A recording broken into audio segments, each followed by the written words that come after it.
Introduction to culture. The English word culture is derived from the Latin term cult or cultus, meaning tilling or cultivating or refining and worship. In some cases, it means cultivating and refining a thing to such an extent that its end product evokes our admiration and respect.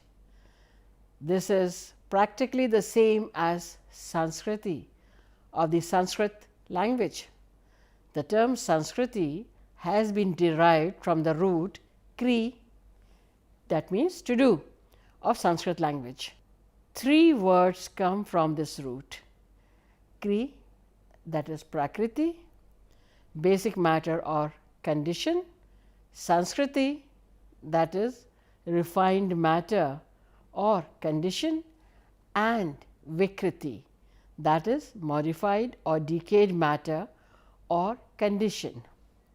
When prakriti or a raw material is refined, it becomes Sanskriti.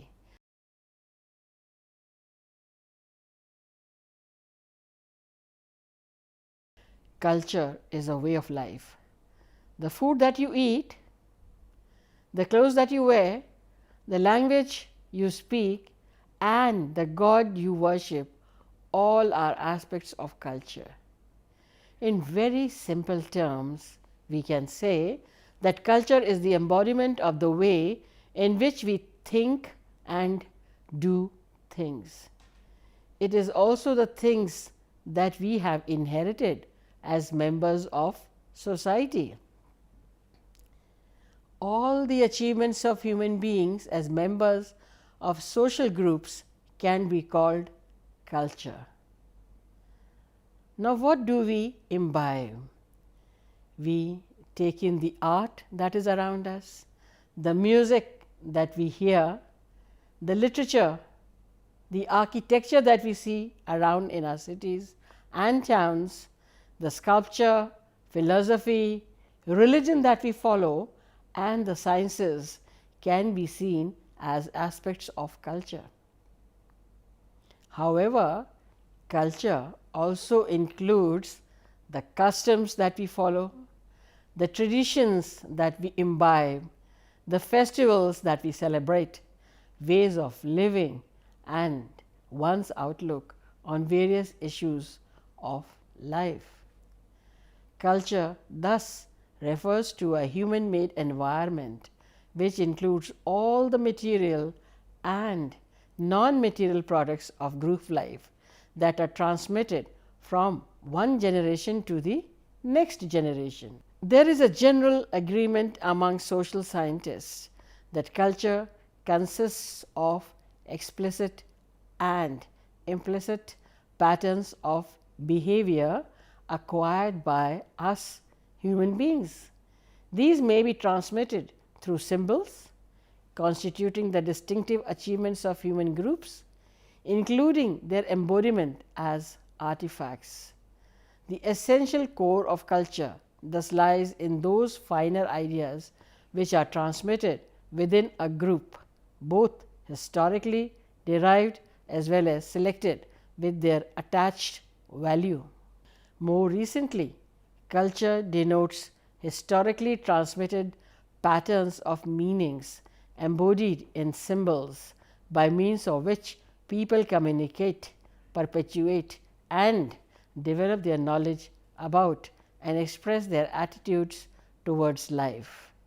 Culture is the expression of our nature in our modes of living and thinking.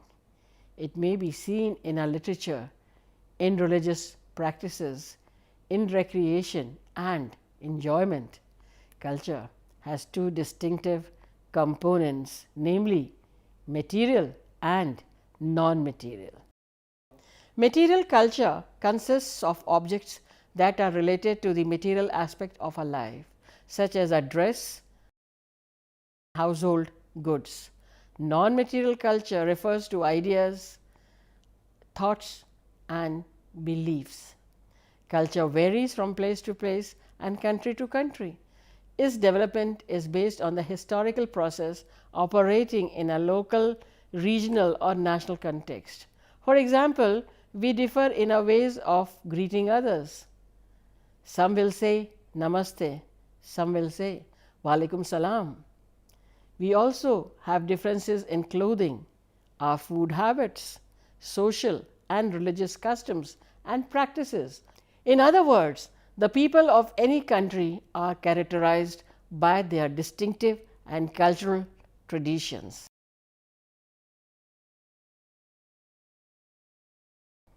The word culture and civilization are often used synonymously. However, they have clearly defined meanings, differentiating them. Civilization means having better ways of living and sometimes making nature bend to fulfill their needs. It also includes organizing societies into politically well defined groups working collectively for improved conditions of life in matters of food, dress, communication, and so on. Thus, some groups consider themselves as civilized and look down upon others. Disposition of certain groups has even led to wars and holocausts, resulting in mass destruction of human beings. On the other hand, culture refers to the inner being, a refinement of head and heart. This includes arts, sciences, music, dance, and various higher pursuits of human life, which are often classified as cultural activities. One who may be poor and wearing cheap clothes may be considered uncivilized, but still he or she may be the most cultured person. One possessing ostentatious wealth may be considered as civilized, but not be cultured. As we have seen, culture is the higher levels of inner refinement of a human being. Humans are not merely physical beings. They live and act at three levels, that is physical, mental and spiritual. While better ways of living socially and politically and better utilization of nature around us may be termed as civilization. This is not enough to be cultured. Only when the deeper level of a person's intellect and consciousness are brought into expression can we call them cultured.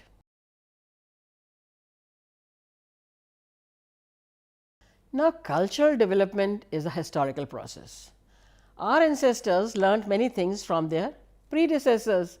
With the passage of time, they also added to it from their own experience and gave up those which they did not consider useful. We, in turn, have learnt many things from our ancestors. As time goes on, we continue to add newer thoughts, newer ideas to those already existent, and sometimes we give up some which we do not consider useful anymore.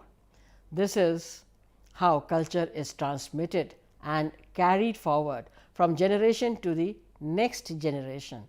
The culture we inherit from our predecessors is called our cultural heritage.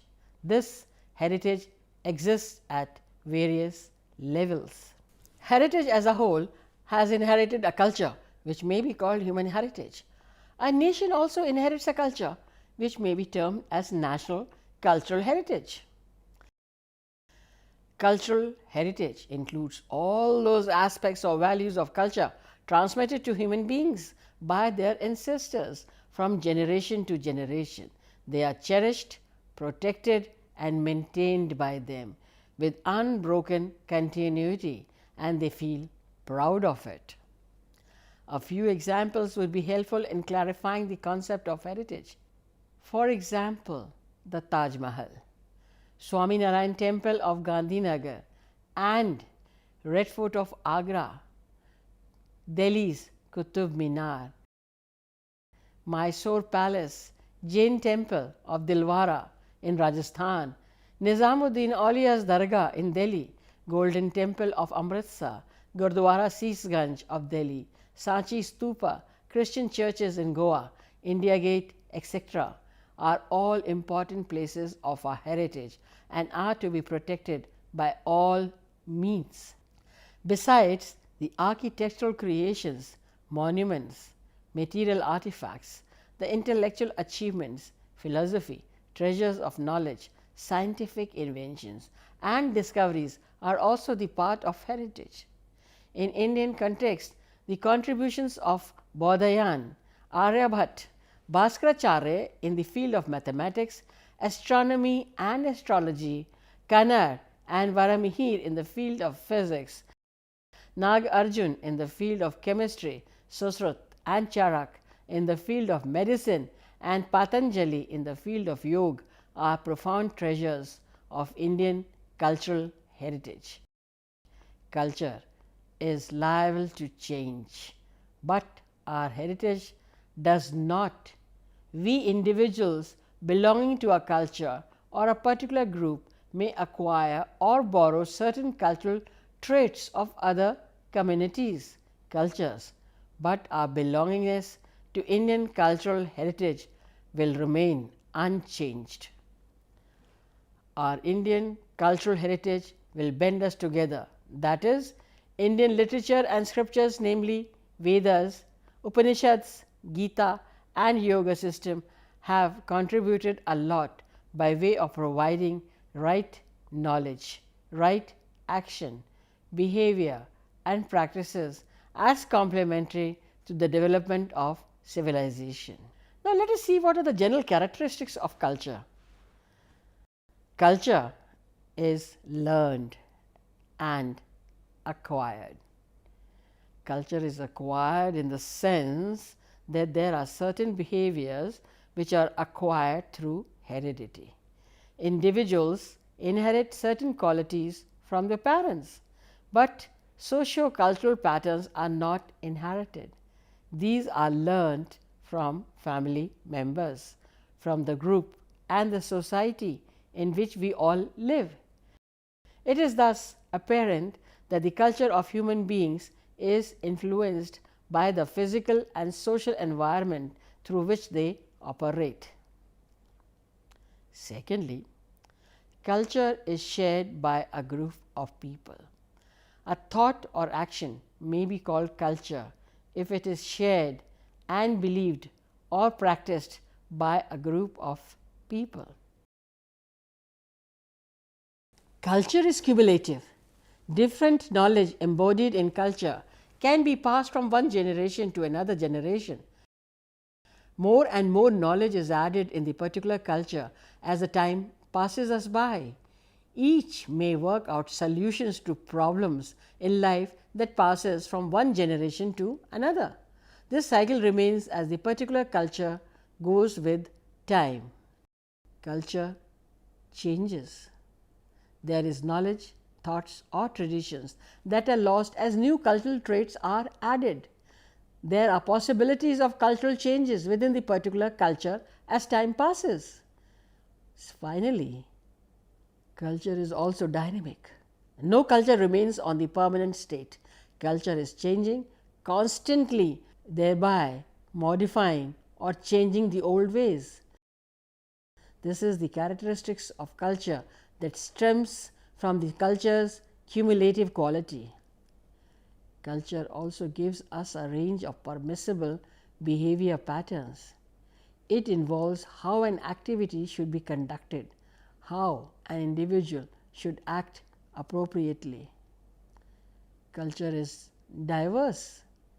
It is a system that has several mutually independent parts. Although these parts are separate, they are interdependent with one another, forming culture as a whole. Culture is ideational. Often it lays down an ideal pattern of behavior that are expected to be followed by individuals so as to gain social acceptance from the people with the same culture. It is also important to see why culture is important to human life. Culture is closely linked with life. It is not an add-on, an ornament that we can wear, use and throw. It is not merely a touch of color. It is what makes us human. Without culture, there would be no humans. Culture is made up of traditions, beliefs, way of life, from the most spiritual to the most material. It gives us meaning, a way of leading our lives. Human beings are creators of culture, and at the same time, culture is what makes us human. A fundamental element of culture is the issue of religious belief and its symbolic expression. We must value religious identity and be aware of current efforts to make progress in terms of interfaith dialogue, which is actually an intercultural dialogue. As the world is becoming more and more global and we coexist on a more global level, we can't just think there is only one right way of living or that any one is valid. The need for coexistence makes the coexistence of culture and beliefs necessary. In order to not make such mistakes, the best thing we can do is to get to know about others' culture also, while also getting to learn our own. How can we deal with other cultures if we don't really know what our own culture is? The three eternal and universal values of truth, beauty and goodness are closely linked with culture. It is culture that brings us closer to truth through philosophy and religion. It brings beauty in one's lives through the arts and makes us aesthetic beings, and it is culture that makes us ethical beings by bringing us closer to the values of love, tolerance and peace. Now, let us sum up the important aspects of culture. It's easy for you to understand what culture is really. Culture has been derived from the Latin term cult or cultus. Sanskriti is derived from Sanskrit text kri, meaning to do. Culture may be defined as the way an individual and especially a group live, think, feel and organize themselves, celebrate and share life. Culture has different characteristics. It can be acquired, lost or shared. It is cumulative, it is dynamic, diverse and gives us a range of permissible behavior pattern. It can change. Culture includes both material and non-material components. In deeper sense, it is culture that produces the kind of literature, music, dance, sculpture, architecture and various other art forms, as well as the many organizations and structures that make the function of our society smooth and well ordered. Culture provides us with ideas, ideals and values to lead a decent life. Self-restraint in conduct, consideration for the feelings of others, for the rights of others are the highest marks of culture. A cultural heritage means all the aspects of values of culture transmitted to human beings by their ancestors to the next generation. Architectural creations, monuments, material artifacts, the intellectual achievements, philosophy, pleasure of knowledge, scientific inventions and discoveries are all parts of our heritage.